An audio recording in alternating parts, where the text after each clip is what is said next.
Did you get it? Is it on? All right, welcome to another episode of Taking Over the World with Ed and Aaron. What's up, buddy? What's up, buddy? How are you? Horrible. Horrible. Loaded question. Oh, it's a horrible question. You knew what I was going to go. You knew. I knew. Like, how do you, the old saying in business, right? Failing to plan is planning to fail. Right. Miami Hurricanes. I'm not gonna lie. Like, listen, I this season I've come to understand ASU is just gonna lose. Okay, so I've made my peace with it. But catching, I didn't get to see the whole game, so I caught highlights of it. But that was rough. That was rough. How do you? Other team, Georgia Tech, 2-2. You're 4-0. No timeouts on Georgia Tech. 30-something seconds left. Let's say even 40 seconds left. Yeah, I don't know. Third down. So you have 2 downs left. You hand the ball off. You hand the ball. Like, why? You could have taken it, run around the field for 10 seconds, and taken a knee. You know, it's one of those things. Because there's a 40-second play clock, right? No, I think it's under that in college, isn't it? No, let's say it's 35 seconds, because it ain't 20 seconds. I can tell you that. The problem is that we talk about, like, surrounding yourself with, culture and people and mentors and coaches, and in this, it's quite literally coaches in this aspect, right? But it's like, and we don't know behind the scenes what was talked about, right? There's nothing that needs to be talked about, but go ahead. Fair enough. But I mean, I can only imagine the conversation. Whoever's calling the plays, I don't think Coach Cristobal's calling the plays, but no. Whatever. So somebody calls down, and he's like, "Hey, let's go shotgun, hand off, run to the left.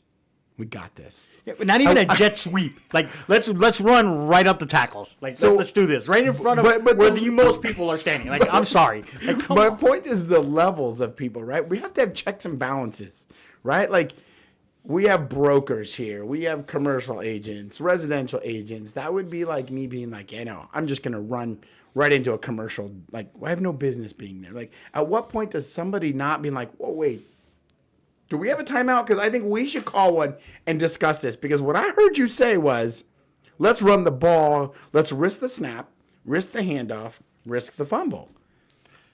So somebody had to have said, this is a bad idea. So I played sports, right? And I played football. I played offensive line. And offensive line, you really don't have an opinion on what plays are being called or what's being done. You're just there to just hit people and go forward. But I coached baseball, right? And baseball, you're getting signals from the third base coach when you're hitting, right? That's kind of telling you bunt, take a pitch, whatever they're asking you to do. I've coached sometimes where I've told players take a pitch, right? And it's their second at bat, and they struck out the first at bat. They get their second at bat, and they get a pitch that they can actually see, and they don't take the pitch. They just hit it because they saw it, right? And they get on base, no harm, no foul. They actually got something done. We go back into the dugout, and my question is, why'd you do that? Like, we asked you to specifically take a pitch, and they're like, well, I struck out last time because I couldn't see the ball. This one I could actually see, so I was going to take it. And I get it. There's a reason for that. Mm-hmm. So then I blame it on the quarterback, too. Like, if they tell you hand it off, you call an audible. Like, I'm not handing anything off. Like, I'm going to take a knee. Or they told me to hand it off. I'll pretend that I missed the running back, and I'm taking a knee. Like, there could have been 101 options. But the problem is you don't empower your people. You don't plan on being ahead. And this is our contingency if we are ahead. Yeah. Right? Yeah. And it's like, you know what? I'm going to take a listing today. I'm going to take a listing. And I don't know what I'm going to do with it. I'm just going to take it. And I guess we'll figure out whatever happens. And I think, so obviously coaching, I feel the same way, right? Like I am our third base coach. I give all the signs, and I get it. And I think this is the major. Oh, yeah, I do. I got the boogaloo. Yeah. Okay. Right? I got a home run sign. Oh, do you? I'm actually 1 for 2 on the home run sign. Oh, nice. Yeah. But I do think that is the difference. And, you get the NFL, like Coach Prime has talked about, NFL versus college. And we've seen coaches go to the NFL. We've seen coaches fail in the NFL, have great, massive success in college, and vice versa, right? I think it's a mindset thing. And, going down what you're talking about is like, I think it's probably tough for that quarterback. I mean, probably 17 or 18, 19, 20-year-old kid who's probably thinking like, hey, this is what they call, like, it is what it is. Like, unless I read the defense and call something else. But in this moment, he's probably just thinking like, okay, they called this play, like, we need to run the ball. Obviously, we need to move the clock. Probably didn't even process. And it's kind of like, like a rookie agent. Like if you think back to that first listing you got, it's like you stumbled, you fumbled, you kind of did that thing. And now, like, it's easy for, more experienced agents now to be like, oh, why didn't you do this? Like, you should have called an audible, right? But back then, we didn't know any better. And now, like the more mature we get, the longer we've been in the industry, we're more of the seasoned veterans, the NFL, the MLB versus the college kids. So I get it. It's harder. I don't put the blame on the quarterback. I mean, I'm going to give him the out. I know, but I'm giving him the out. I'm giving the entire organization. It's the same reason I don't bet on college sports, right? I don't bet on sports anymore because I'm so bad at it anyway. But it's the same reason I don't bet on college sports. Like, these kids, God knows how late they were out the night before. Who knows that they were missing sleep check. They were out partying. Their girlfriend just broke up with them. Like, they don't know how to handle this stuff. I'm not betting on 18, 19, 20-year-old kids, right? That's why, if you're going to bet, I'm betting on NFL, like, right? And like, hope that the adults have their stuff together. Right. Like, I'm not saying they're any better because all that stuff can still happen. But I do think that is what we see, across our industry. Like, you're talking about empowering people to make the right decisions, having your checks and balances, having a team. Like, on our team, like, we're able to run things by this. This is a good idea. No, don't do that. Like, I had an idea the other day, and I was talking to you. I was like, hey, this is what I'm going to do. You're like, no, don't do that. I'm like, what? This is a great idea. You're like, no, it's not. I'm like, okay, I get your point. Fair enough. That's probably not a good idea, right? But I think, like, if you don't have those checks and balances in life, in business, in sports, like, it is easy. And again, I'm not giving Cristobal and his team an out there. That one's hard to believe, but you got to have those people in your life. And you need to have, like, if you're looking at eventually becoming a leader, right? Right. And we're saying the quarterback's a leader, right? Let's just say for the sake of argument. I'll give you a perfect example. I had somebody call me this morning. Said, hey, I'm looking at XYZ, 123 Main Street. That's one of our houses that we have for sale. And I said, oh, it's going to actually close in 2 weeks. Sorry. What are you looking for? They told me. I said, okay, send me your info.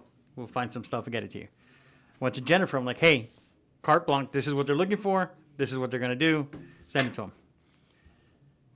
I walk away. I go do my rounds and talk to people. She comes back to me and she says, I got a question for you. I'm like, okay, what's the question? So now she's diving deep into the question about my general, here you go. Okay. That's what you want. Right. So you want the quarterback to question. So maybe that's the point, because that's where I was kind of thinking, like, maybe in that instance, and again, I didn't catch the game. We were on the baseball field all weekend. You're lucky. Right? Because I wanted to just jump off a bridge. But maybe, like, I don't know, did Miami have any timeouts? 2. Okay, so it wasn't a running clock at that point, right? Yeah, it was a running clock. So maybe, no, it wasn't. I'm sorry, because they had called their last time out. So maybe Miami, that's when the quarterback is like, maybe he needs to call a timeout and be like, wait. Let's talk about this. Let's talk about this. I'm not going to audible. I don't feel comfortable. Like, let's call a timeout. Let's regroup. And this is what you want me to do. Like, that's it. But again, I was putting a lot on a younger kid. But, it's the you. And, it's frustrating. It is. You just need to get on my side of the table and accept losing. ASU loses every week. The Cardinals lose every week. It's fine. But Miami has. We got the D-backs though. The Marlins lost. Like, swept. Like, listening around talk about baseball right now. But I think that you have to take, whether it's business or sports or whatever, you have to take some control over whatever your role is in your organization. Oh, 100%. 100%. So somebody had to say, hey, I expect Mario, regardless of whatever he talks about, Agreed, to come out and be like, I blew it. Well, and the buck stops with him. Right? I blew it. It was a horrible call. We should have never called that. My fault. It won't happen again. Well, and because I'll tell you right now, on Saturday night, You called Mario? No, were you well, let's just say Mario Cristobal's phone number? Let's just say I X'd Okay, the meanest X I've ever done in my entire life. Like, I was hot. I'm telling you, that's why we need the buffer zone. I'm telling you, I was asking an athletic director to fire people. Like, it was done. Like, that was a mistake that's not common. Overreaction Monday. No, that was overreaction Saturday night. Like, That's it was just, true. It was funny because I was out and we got back and Mercy was like, oh, this streaming stuff. It says we don't have ESPN. I'm like, okay, I watch ESPN every day. So, well, it's not letting me see the game. Okay, I find the game. I'm like, they're wearing their cool black and neon jerseys. I'm like, And you're wishing you never found the game. at the end, I was like, I wish I would never have seen this. Like, this was okay, not suffering through this. But you know that makes it. But it's not only the giving up the ball. It's 26 seconds to go 74 yards and score. It's that compound effect. Yeah, it's horrible. Well, and that's the thing is that, we've seen before, especially in this industry, when people make decisions, you get into contracts, you get into offers, and communication is always key. And the more you hold on to that and don't divulge what you know, or, you're like, okay, I don't need to tell them yet. I'll see if I can work it out. Like, it harbors anxiety, it creates stress. And like, when you talk this stuff out, you have people that are willing to give you answers and this stuff. And, sometimes you just bury one thing and it buries the next. You're layers deep in this compound effect where you don't know which way's up, right? It's like quicksand, it's like, you get stuck in that. It's like the movie Replacements. You got it. Yeah. Like, right. Keanu Reeves. When Shane Falco, like, they're in that movie, right? He's like, what's something scary? He's like, quicksand. And these guys are like, freaking out because like they thought they were like they're like spiders and snakes, and he's like, no. And the coach is like, tell him what you mean. He's like, man, you get stuck in that. One thing goes bad, another goes bad, and it's like quicksand. The harder you fight, the deeper you go. The deeper you go, and yep. and then they're like, oh, that's deep, man. That's some deep stuff. Yeah, put me down for that too. Like that shit's crazy, right? But sometimes we harbor that and we let it build, and it's wild to think, and if everybody knows their role, stays calm, and when we stop, like even in baseball, we talk about it too. You make an error, that's fine. It's going to happen, but stop it at one. Right? Like, don't compound it. Don't miss a ground ball. Don't throw three interceptions in one game. Then go get it, then throw it away. Yeah, don't be Dak Prescott and just start looking for open guys. Like, last night, I swear to you, I think he was just looking for anybody who was wide open. He's like, hey, there he is, wide open. Boom. He's like, 49ers got him. He was like, no, it's a completion. I think McCarthy's like, dude, wrong team. He's like, no, yeah, but he was open. So because some of the throws, again, I'm not a quarterback in the NFL. Like, who am I? But these guys are getting millions of dollars to throw it to their team. Right. And it almost seemed like he was actively trying to throw it to the 49ers. That's why they say who you surround yourself with is just as important on what you do. So right? Are you trying to say Dak surrounded himself with the 49ers, so he was trying to throw it to them? No. No, that's not it? No, that's not it. But in sports, right? So everything's surrounded by did people go to Dak after the first interception and were like, hey, relax. We're down 24 now. Doesn't really matter. Just don't get crazy. Or did they just let him sit down and figure it out? You're so good, Dak. You're so good. You're the best. Right. Right. It's like, what is it? Because we do it, right? Like, if I have a question about something, I'll go to you and I'll be like, hey, I'm going to take over the world. I'm going to do this. And you're like, all right, how about we take one step forward? Let's figure this out. Take over the city, then we'll go to the state, then we'll go to another state. Right. It's not just do everything at one time because you can't. Right. So are you surrounding yourself with the people that do what you want to do, that grow where you want to grow, that have the wherewithal to be like, hey, slow down. Let's look at this a different way, or let's do something a certain way versus just, hey, you know what? He wants to take over the world.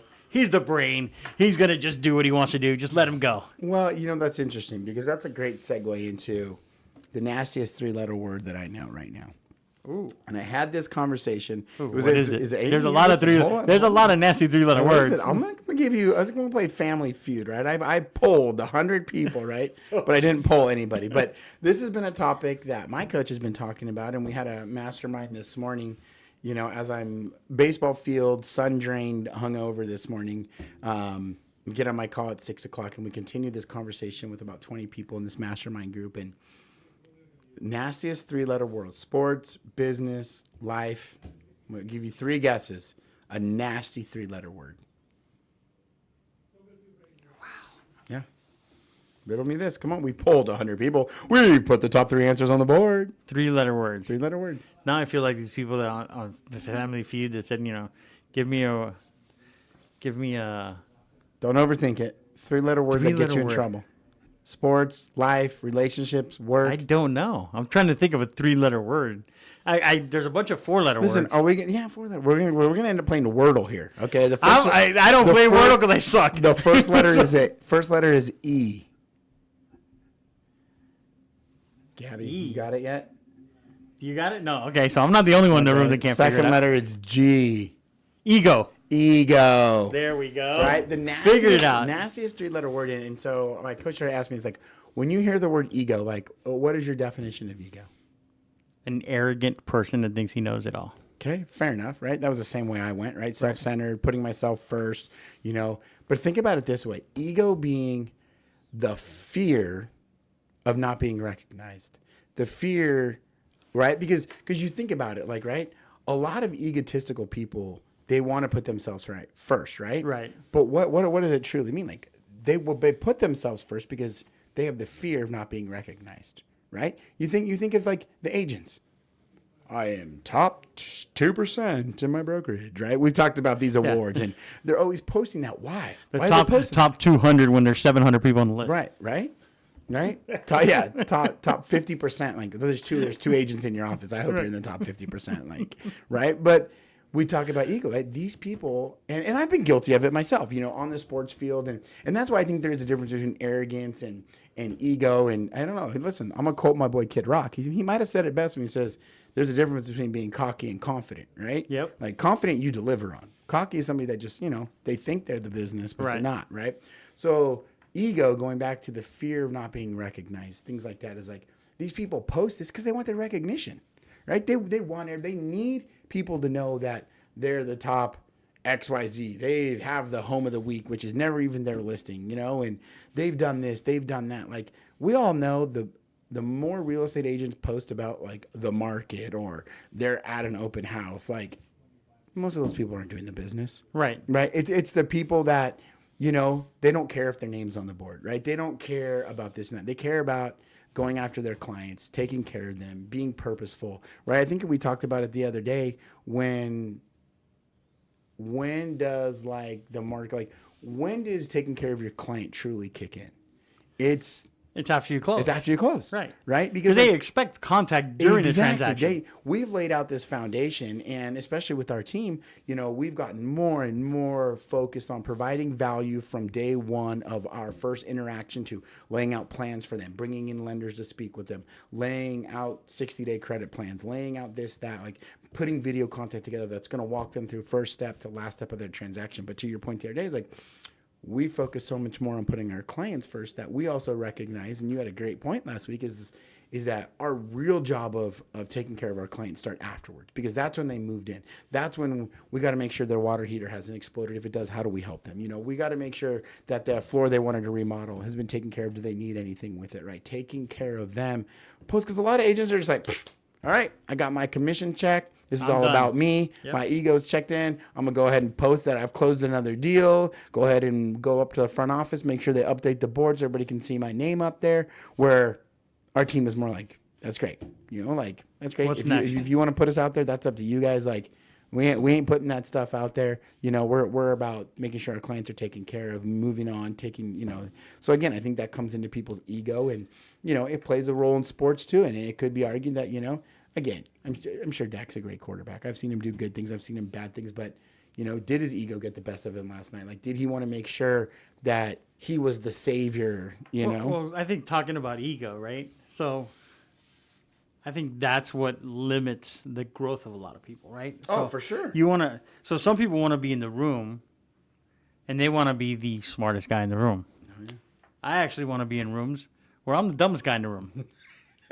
Like, seriously. Welcome to today, folks. Touche.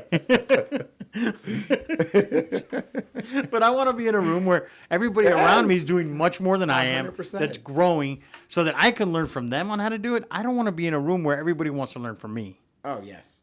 Like, I agree 100%. I want to be in a room where I'm talking to other people, and other people are saying, hey, you know what? This is what we need to do. This is how we're going to get bigger. This is how we're going to grow. This is what I think that your strategy should be around this. That's why we both have coaches, because we want to talk to other people that have strategies. Right. We want to talk to people who have figured out the game plan to make things bigger, better, and be able to be more successful and help more people, right? Because at the end of the day, what we do is help people. Right, 100%. We help agents that join our team by coaching, developing, giving them support, getting them through the transactions and how to do more transactions. Right. And then we help our clients because, like, I have one right now that just went into escrow, and I was calculating. We had the listing for 6 months, right? And in a normal market, 6 months seems like a long time. Sure. But this one, we got it listed right when the interest rates started going up. It's tenant occupied. He doesn't want to get rid of the tenant because the tenant's his mom. And he needs the money to buy his house with his wife because when he bought the house, he was single. Now he let his mom move in there. So now there's a bunch of circumstances. And when we got the offer this weekend, I called him and I'm like, hey, this is what you're going to make. And he was like, it's a no-brainer. And I'm like, hold on, we got to talk about these things. These are other issues that have to come up. And he's like, okay, perfect. I'm good with all those. So it's part of, like, are we just looking? Because I could have easily put it on the MLS and advertised it and just said, hey, you know what? Put on there, you're going to make an offer, and you just want the house vacant. And not concern myself with your mom's in there, where's she going to go?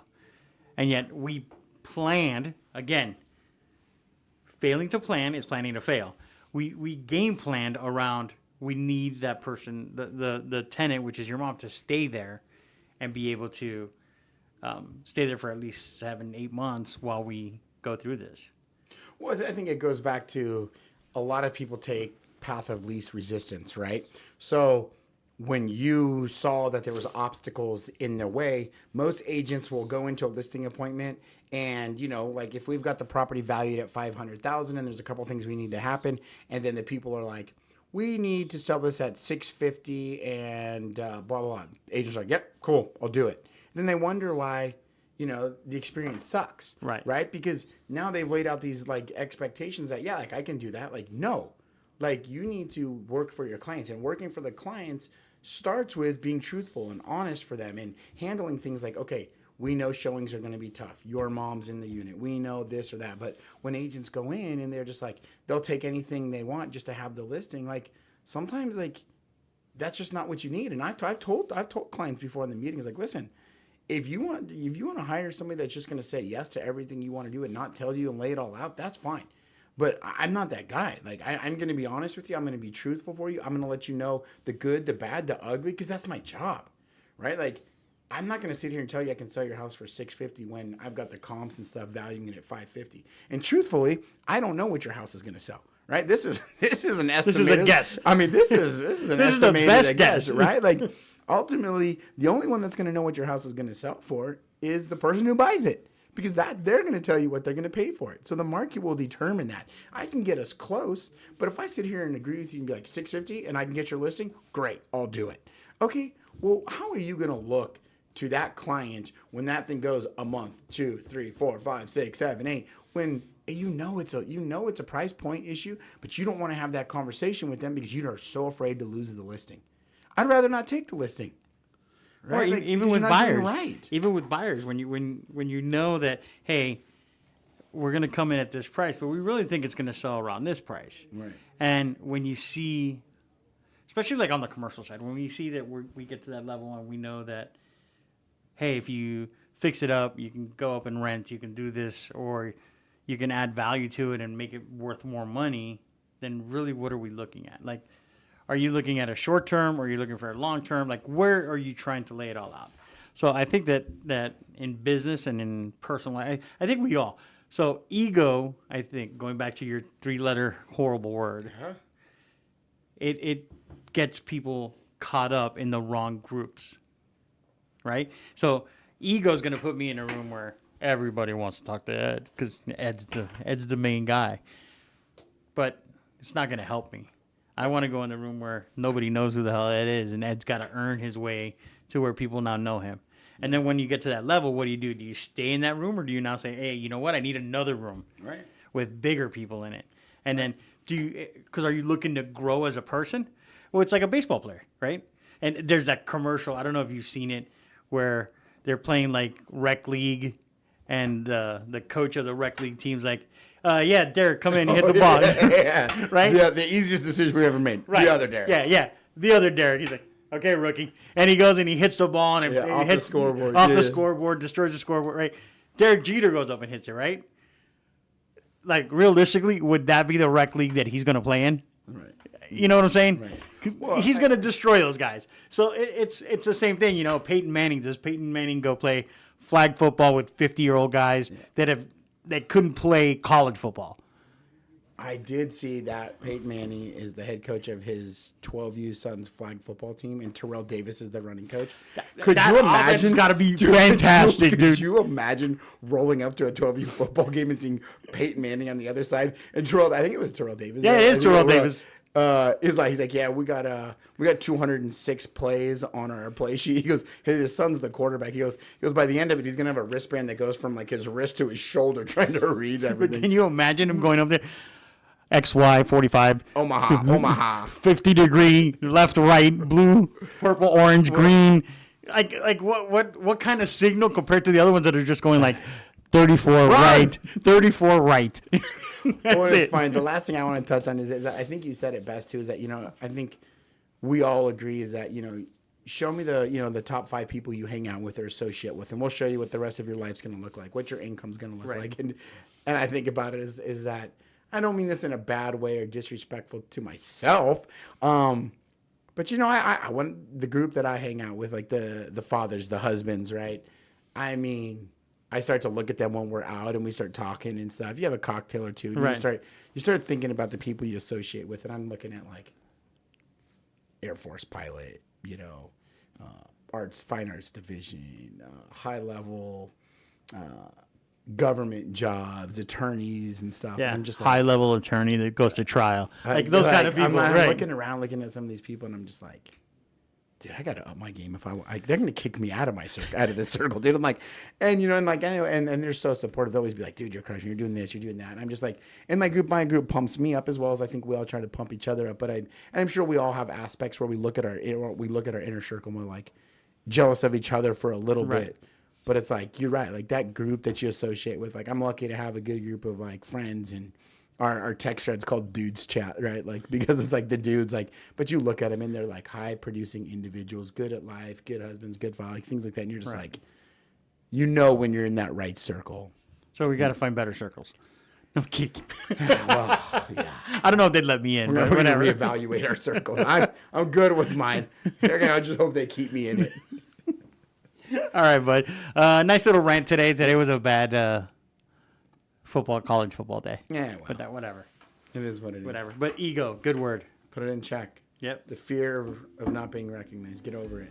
Move on. Yep. All right, man.